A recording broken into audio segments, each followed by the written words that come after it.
Quash রান্না করব। প্রথমে একটা ভাজা মশলা তৈরি করে নেব। 1 চামচ সাদা জিরে আর 1 চামচ মৌরি একটু ভেজে নেব, ভেজে গুঁড়ো করে নেব। ভাজা হয়ে গেছে, এবার ঢেলে নেব। কড়াইতে সর্ষের তেল দিচ্ছি। তেলটা গরম হয়ে গেছে, দুটো তেজপাতা দিলাম আর দুটো শুকনো লঙ্কাটা ভেঙে দিয়ে দিলাম।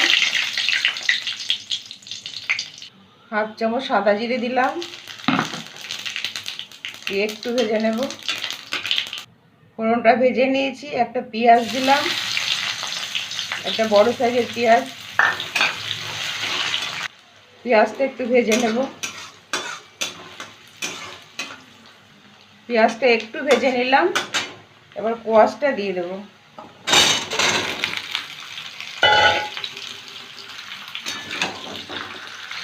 কোয়াশটা খানিকক্ষণ ধরে খুব ভালো করে ভেজে নেব।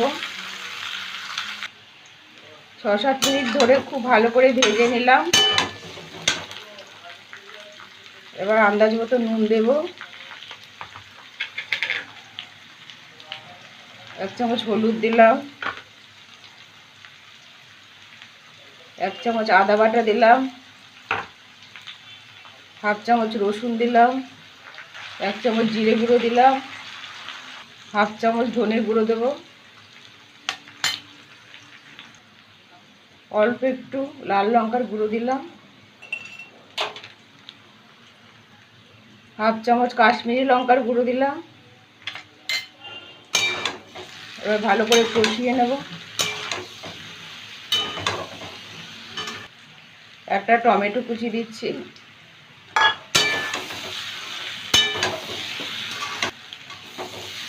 5-6 মিনিট ধরে খুব ভালো করে কষিয়ে নিলাম। মশলার কাঁচা গন্ধটা চলে গেছে। এবার গরম জল দিয়ে দেব।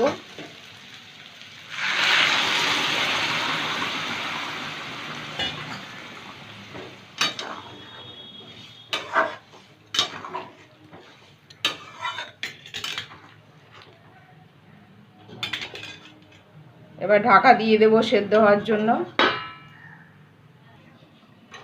8 মিনিট পরে ঢাকনাটা তুলে নিচ্ছি। এবার দেখবো সেদ্ধ হয়েছে কিনা। সেদ্ধ হয়ে গেছে। নুনটা দেখবো ঠিক আছে কিনা। আর একটু নুন লাগবে, আর একটু নুন দিয়ে দিলাম। চিনির বদলে একটা বাতাসা দিচ্ছি, গুড়ের বাতাসা।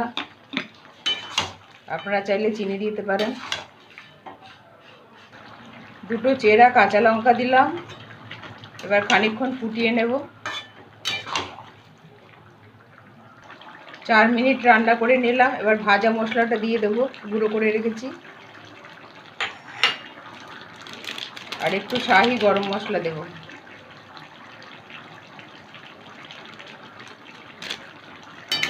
একটু মিশিয়ে নেব।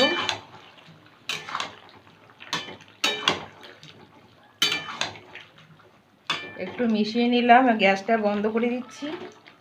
দিয়ে ঢাকা দিয়ে খানিকক্ষণ রাখবো, তারপরে পরিবেশন করব।